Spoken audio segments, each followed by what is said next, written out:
Hey y'all, hey, it's me, V the CPS Scholar, and I decided to go on my walk, and I guess I'm gonna do my video this way. I wanted to drop in. Hey y'all, hope this video finds you blessed, happy, full of love. It sounds like Jumanji out here as I'm walking, but I wanted to discuss two documentaries that I watched yesterday. I was documentary and chilling yesterday, and I watched Kirk Franklin's Father's Day, and I watched how do you say it? Donyale Luna's documentary that was on HBO Max. Both two really amazing documentaries or whatever. So shout out to my subscribers. Hello to the newbies that are just joined. Anybody that's just stopping by. Shout out to all of you all. Like I said, I'm doing my chat while I'm on this walk so I can kill two birds with one stone. And two birds with one stone. And so let's first start off. Just in case you don't know, I'm V the CPS Scholar, and my channel is about grown-up conversations, reactions, and reviews. And I started this channel, this started like on a year and a half. Didn't do it for clout, didn't do it for fame, did it as a hobby that I always wanted to do, to get some of my random thoughts out here into the atmosphere, to meet new people. It's been a great ride. Been doing podcasts with people. I've met so many cool people, interacted, had really cool conversations, had some arguments, had trolls. I think I've experienced everything in YouTube land. And no, this is not my real job. No, I don't, contrary to popular belief, even though my videos get a lot of views, no, I don't get rich off of this. I have a real job, y'all. Not that content creating is not a real job, but you have to be able to make enough money, right, to live off of it. But either way, let's start off by talking about Kirk Franklin. So I was online, and I'm like, everybody keeps talking about this Kirk Franklin documentary. I wonder what it's about. Let me go ahead and check it out. I love Kirk Franklin. He definitely has a gift. I mean, he's not saying nothing, but the way that he produces and he's directing, and like, he has a touch. One of my favorite songs from him, people don't even realize this about me, but on the way to work, I listen to Sweet Spirit so I can not snap off on these people when they be trying me. More Than I Can Bear. Imagine Me. He has so many songs that are all over. This Is It. He has so much going on, and he's such an amazing blessing. I mean, makes you happy. Brighter Day. If you're not feeling good, you listen to Brighter Day. But I knew he had a story. I knew he had some beef with his son. I knew about, I did see when he cussed that man all the way to hell out. So I know all about Kirk Franklin. I didn't realize he was only 10 years older than me. Yeah, they have a dating show also called The One. And I thought that was good, him and his wife. I didn't know about his, I'm going to call it foreign, read between lines, addiction and his struggles and stuff. But I didn't really know his story like that. So the documentary Father's Day basically goes on the quest of him trying to figure out who his father is, and finally figuring out who his father is at the age of 53. And it touched my heart, especially because I know folks like online like to blame the mom for everything, but it's the parent that gets left behind that usually catches all the shame. Have people come after them, try to make them feel bad, judge for their parenting style and everything. But nobody looks into the father. They just assume the fathers are going to be gone. So this story was like a different twist on that. Kirk starts to explain that he lived with his grandmother.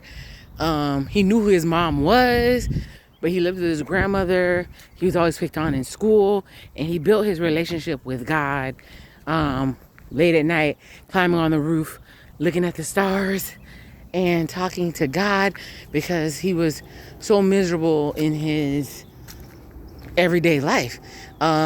I mean, I can imagine him being picked on seriously because he's so little. He's so little, but he, takes on all that adversity, and it grew him into the man he is today. Like I said, Grammy Award winning.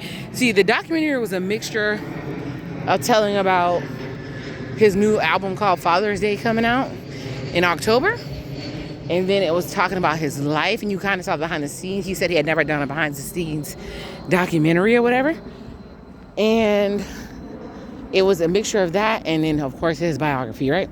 So as we are going along and seeing what he's doing with the documentary, like I said, he has had a bad childhood.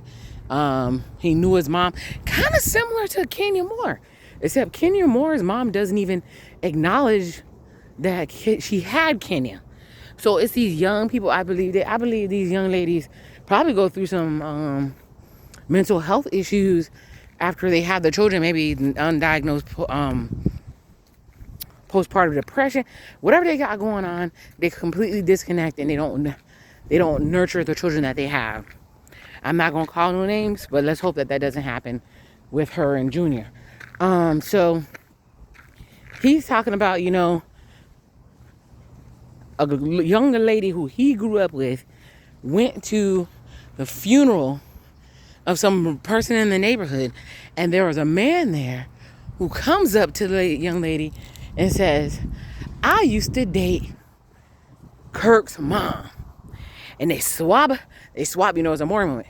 He swabs his mouth and he gives it to Kirk. And then we see Kirk get a call from his doctor to find out whether or not the guy is his dad. If you haven't seen this, it's spoiler alerts all up in here. And it was like a moment, because he said he didn't have any guidance on how to deal with stuff as becoming a man, a person in general. He always felt lost. Everything he had to do for himself. And then the gentleman that everyone was saying was his father had passed away, and he wasn't in his life either, because they're all from the small neighborhood. They all know each other. My parents are kind of like that. They're all from the same place, and so everybody knows each other. And the man who he knew as his father had passed away, and he went to go see him before he passed away. They made amends with each other. He passed away from cancer. He was gone. So as far as Kirk knows, his daddy gone, dead and gone to be with the good Lord.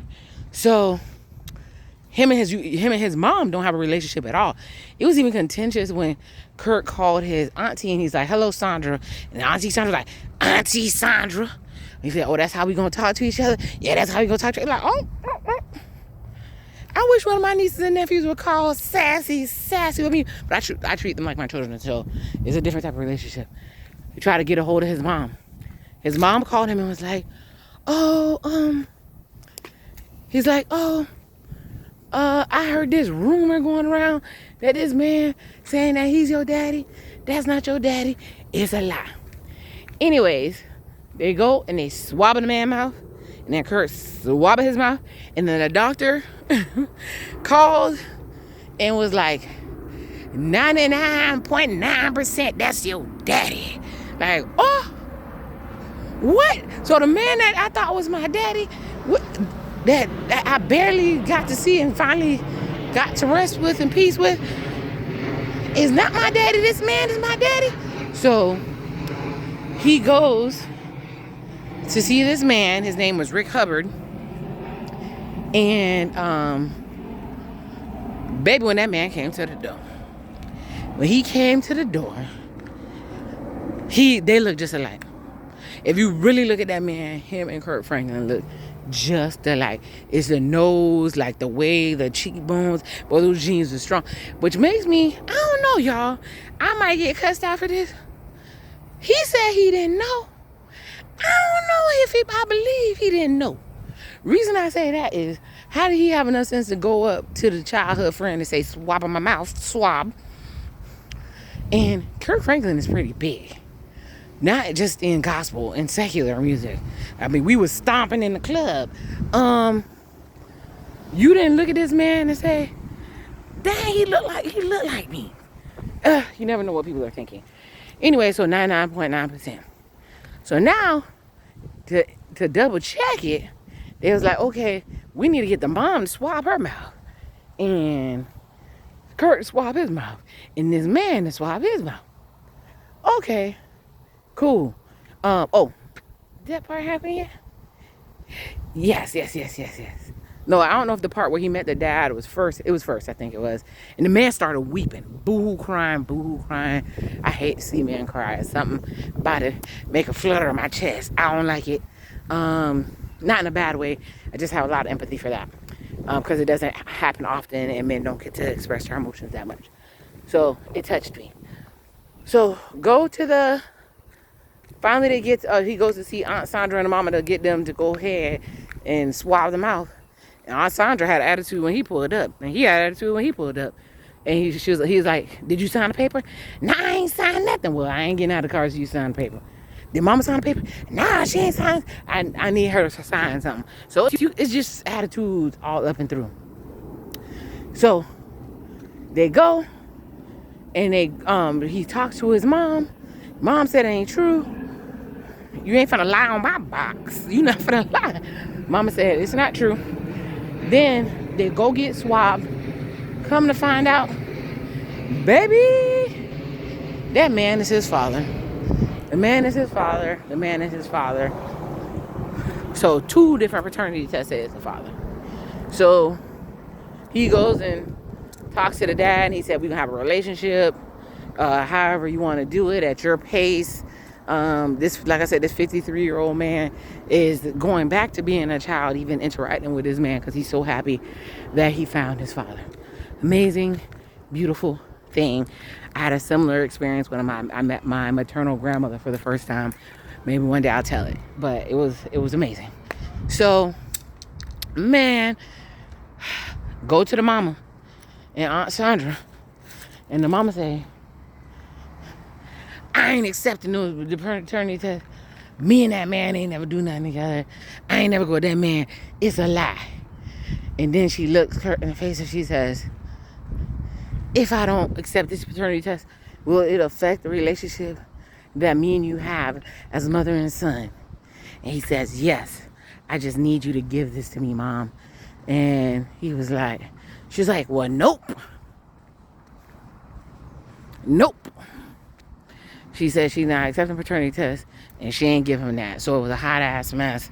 Mama lying, Lord. But I've seen this a lot on paternity court. So I don't know if these ladies just straight up like so delusional that they believe whatever they're saying to themselves, or they genuinely don't remember, or like I said, they could just be a bad person. It's not possible because not impossible because it happens. I mean, there's bad people in the world, and his mother, just because you give birth doesn't mean that you're a nurturing person.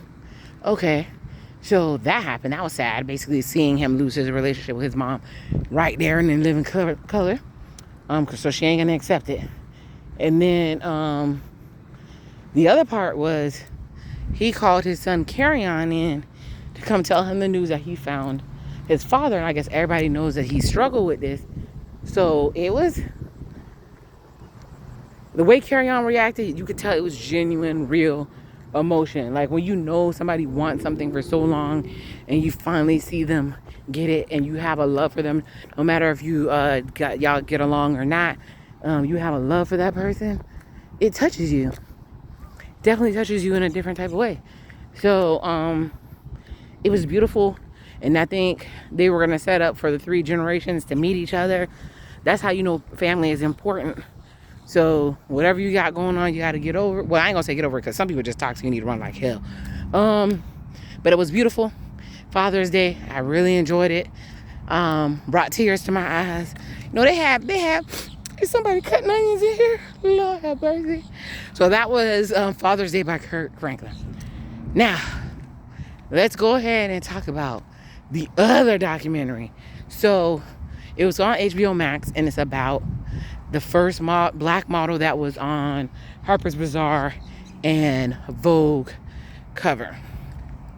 I know a lot of people out here say we make a lot of stuff about race, and you know it's not as bad out here as it is. It is. You can be willfully ignorant if you would like, willfully obtuse, to all the willful things totally happened. But this story is a perfect example of how stuff can be built into the system and nobody will admit it, and it can affect somebody's life. Okay, so Donyale Luna. The first time I heard of Donyale Luna was on my Haitian sister's channel. I love her so much. I literally put her on to go to sleep, even though her content is intriguing, insightful, beautiful. Something about her voice just is soothing to me. And her name is Corinne Olude, and I love her. I love her. She puts up on all the old school Hollywood star stories, and there's a couple of channels that I watch like that. But shout out to Corinne Olude. So Donyale, her story was kind of crazy. If you see her, you know how they say people look ethereal, kind of like how Halle Bailey looks. Like they look like aliens. They look otherworldly, but something about them is beautiful and draws you in. That is the type of pull that Donyale Luna had. So it starts off talking about her childhood, and it has all these cool, posh European people, all these big time agents and photographers and the movers and shakers and fashion at the time. Shoot, and to see them so damn old, but see how fine they were back in the day, it makes me appreciate, like, enjoy yourself the entire time of your life, but you never realize how blessed, or if you're a pioneer, until it's past the time. There's things that I've done in my life that I had no idea was leading the pathway for other people until it came back to me later. And I know that's how they feel when they do these documentaries and they start talking about what happened in their life. And so that's why they say give people their flowers while they're alive. And baby, this lady did not get her flowers while she was alive. So when they started telling the story, they kind of started off with all these beautiful videos and films of her twirling around, being beautiful, you know, very natural, very slim. They start talking about how her name was Donyale Luna, but her real name was Peggy Freeman, and she was from Detroit. And if you've ever been around people from Detroit, I mean, Detroit is one of the most interesting places that I've ever been. I enjoyed myself there. It's kind of like what Atlanta is now. Had all the black people there living life. Contrary to what they say, people are not all poor there. I was in a middle class area. It was just a nice place. And baby, the women are beautiful. But she was from Detroit. And what happened was when she lived in Detroit, okay, I think she was a family that had, was it 5? I think it was 5 kids. Anyways, with mom and dad, and both of them are black. Keep that in mind. Whenever they would ask this lady what ethnicity, race she was, she would always say, I'm from the moon, hence the last name Luna. Or she would lie and say she was Mexican or something like that. And she had reasons. So they said her mom worked at the YWCA for 27 years. And I forgot what the hell the dad did. I think he worked in manufacturing. And so they were pretty well off. They panned to her sisters. And the way they were talking, Donyale Luna pulled a Tina Turner. Whenever she ended up where she ended up, she kind of left all the black people behind and then just skipped off to be happy in Europe where she could feel like a human. Take that into account. They're talking to the younger sister, and the younger sister is talking about how she always did, she said, Donyale was beautiful. I didn't feel so beautiful. Donyale was light like my mother, and I was brown-skinned like my father, and he was handsome for a brown-skinned man. When I said the colorism just jumped off into the screen, I said, oh, okay, I see what's going on now. So I'm like, dang, they're going to say this lady is beautiful because she light-skinned, but there was so much more to the story. So she was going to school in Detroit because she was long, skinny, and lanky. They said she had long, skinny legs, long neck, like a giraffe, really odd-shaped eyes. She looked totally different. That they made fun of her a lot in Detroit. You've been to Detroit, baby, we blackity black, blackity black. And they have all colors of black. So if you black, you just black there. So they were making fun of her. So she decided to create an alter ego, Donyale and Luna, to escape all the teasing. And her dad didn't like it. She was like, what, you don't want to be black anymore? So when she was 16, she started doing all these art shows and theater and all this other stuff. But come like a theater kid. I've been around theater kids, and I'm a creative myself. So my inner creative was like lighting up as I'm watching this, lighting up. Because I see herself building herself to be something otherworldly. So when she was 16, she decided she was going to change herself into this alter ego. She started doing these shows. She met different people, and some of them gave her a chance to go to, what's the first place she went to? I think the first place she went to was London. Oh, I skipped a whole entire part. So they were talking to the sisters, but the way that the documentary started was, it was through the eyes of her daughter, whose name is Dream. And Dream, her mom died when she was 18 months old, and she left these journals / a children's book to tell the story about a child who got treated bad, traumatized, so decided to fly out of this world and gave birth to a dream, and the story ensues. And baby, the animation was beautiful. The way they set that up, it was lovely. And the daughter looked like a whole white woman, except she had African kinky hair, this beautiful afro. But you could see the pain in her eyes, because she said she only remembered her mother by, like, she remembers her mom's clavicles, she remembers her cheeks, she remembers her eyes. Because she was 18 months, her mom probably held her close, and that's probably what she remembers. So, and she said she was always told that her mom died of a broken heart. Keep that in mind. So then, skip into her going to London. She meets all these photographers, all these cool people, and once they lay eyes on her, they're like, oh my God, she is so stunning, she's so different, we have to photograph her. So, well, she went to New York. No, I think it was New York first. She went to New York first. They loved her. They were taking pictures of her. Back then, black models weren't accepted. They weren't allowed to be on the cover. They didn't think you'd sell anything. And they basically snuck and put her on the cover. One as a drawing, as a cartoon, where they lighten her skin so they can capture her profile, all the shapes that her body creates when she moves. And then another couple pictures they snuck in. And baby, they rejected those magazines in the South. And they lost a lot of money. So they said they would never put her on again. So that's how she ends up. She's like, oh crap, my career's over. So that's how she ended up going to London. And they kind of show how, if you watch a lot of these old Hollywood stories, they always went to London or Paris or some other place other than America to where their creativity would be celebrated. And it wouldn't matter if they were black or not. And like I said, where she went, she never told anybody she was black. She just kept telling them different things. And obviously they knew she was black. Anyway, she went to London and she met one of the most famous, I guess you would call it an influencer now, but a famous photographer who just fell in love with her. And Andy Warhol fell in love with her too when she was in New York. The different stuff is coming to me as I'm thinking about it, but he started taking amazing pictures of her in London. She was in different movies. They liked that she looked what they call different or freakish. And she was living it up. And she was laid up with people from, she dated people from Rolling Stones. She was, I think that movie Mahogany by Diana Ross, if you haven't seen it, check it out, is based on her, the way they told the story. So she was living her life there. Once again, they tried to sneak her in some pictures, do some stuff. They were like, hell nah, she black, you can't do it. Then she went to Paris.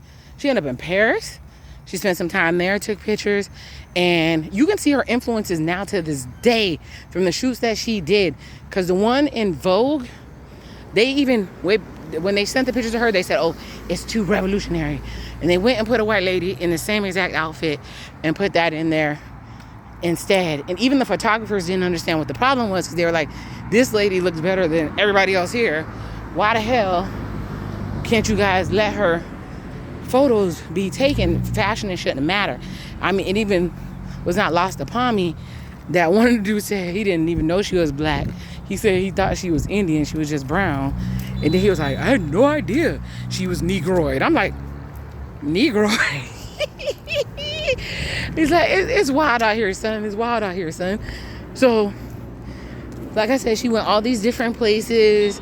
She met her husband. And when I saw the husband, I was like, dang, that's what that the daughter looked like. Don't look nothing like the mama. Look just like him. But when big, beautiful African-American afro. And he started saying when they met each other was after she did a photo shoot, and like basically when her career got ended, because there was a big time fashion director who they wanted to put her pictures out, and they said she's extraordinary, and the lady said, well, so is King Kong. So basically calling her a monkey. And that's what y'all who was going up for Erica Mena, that's why y'all disgust me. And they were talking to Beverly Johnson because everybody thought she was the first black person on Vogue, and she just started boohoo crying because she probably had some crazy stuff said her the same thing. They had this other Spanish dude who I remember him from Crocodile Dundee. Anyways, he was a famous actor, and he said that they were the best of friends. They never had sex, but they were each other's creative muses, and he always used to feel bad whenever stuff happened to her. But there were some fine white men in this movie. They was old now, but back in the day they was fine. Donyale was living her best life. She was tasting the rainbow, not just white, black, whatever. So that's how she met her husband. He said they used to like to she started taking her own pictures, directing her own films, and they used to like to do psychedelics and all this other stuff, and they used to smash and all that. And then she got pregnant by him, and he's Italian. This one, she in Italy, and she got pregnant with a baby, and she loved that baby. But then they started noticing she started having mental health issues, and she was acting funny. And then his family did not accept her because they were super conservative, and she was big into trees, green, marijuana, and somebody had spread a rumor that she said she was gonna pour trees all over the Vatican. So then they would accept the baby, but his family would accept the baby, but not her. So mind you, she done left Detroit and left all her family behind. She doesn't really have family in Italy. And then the family she had in Italy disowned her, but based on a rumor. So she was all alone. So she kind of moved out, and she came and went as she pleased or whatever. She always loved on her baby. And like I said, she kept a journal of all these thoughts. And that's why I say sometimes I feel like I need to get up on my journal and make sure I tell my story for my kids to always have for posterity. But it was super sad because it was the first time that the dad actually told the daughter how the mama died. So prior to her passing away, she had moved in with this other lady so she can get her thoughts together or whatever. Like kind of like renting a room. And one of her fashion friends, they used to call her the goddess. Everybody that came in her presence they said she was not of this world. They called her a goddess. They held her like a deity. They really held her in high esteem. She said one day, Donyale came to her and said, hey, I got to tell you something, but you can't tell anybody anything about this. And she was like, what is it? She said, I'm not who y'all think I am. Like, what? I'm black, and my name is Peggy Freeman, and I'm from Detroit, and all I ever wanted was for anybody to love me. Baby, my heart dropped. My heart dropped. Because a lot of, she was hiding behind a character, behind a mask. She didn't feel accepted where she was from. But by the time it was all over, all she wanted was for the people back home to accept her and love her. She felt like an imposter where she was, even though she was being praised and loved. Yeah, she caught some strays with the racial stuff, but She had everything she needed, including a baby, and she still felt like an imposter. Have you ever felt that way, guys? Have you ever felt that way? My heart ached for her. Next thing you know, the husband said he getting a call from the lady she lived with saying that she's dead and gone. She died of heart failure. And that's why they told the daughter that she died of a broken heart. But as an adult, she found out what really happened. And to see her reaction and her to take that story, because, like I said, Donyale had a children's story she was writing. Like I said, the way they animated it was amazing. And she said she was going to pass that on to her daughters. And then to see the reaction of the sisters, because everybody was like, they told us she died of a drug overdose. But for all we know, she only smoked some trees. She dabbled. She was never addicted to anything. And this is me, the CPS scholar. I think there's also, and then I think the other dude that she lived with who said they were both each other's music, he said there was no way that she would pass away from an overdose. She didn't even do heavy stuff like that. It's not like today where they throw fentanyl all up and through. I don't even know if I'm allowed to say that word.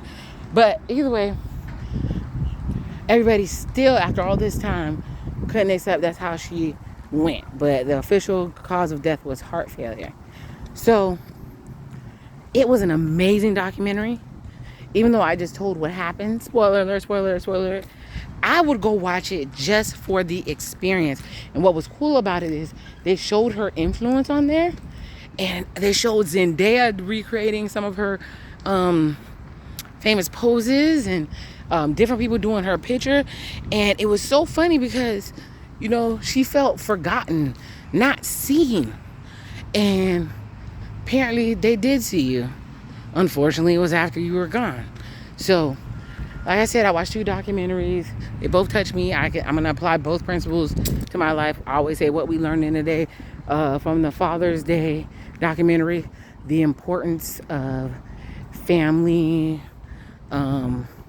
connections to identity, and also for the Donyale that sometimes you're bigger than where you're from, and your identity can be created by you, but you'll never give up where you're from because that's built in you. Identity can be powerful. Sometimes you just want to go. You just want to be home and feel like the people you're around understand you and love you. So it was like both of those documentaries were really, really good. And both of those documentaries were really good. I definitely recommend them. 4 out of 5 Smarties. So that's it. That's all. I'm going to finish my walk. Thank you for joining me to chat about these documentaries. Let me know what you thought about, if you have seen them. Let me know what you thought about them in the comments. If not, go watch them and come back. But before you leave, drop a like. So as I always say, love who loves you. May God bless you with everything that you need. And the CPS Scholar is out. Y'all, I'm going to finish this walk. Bye, y'all.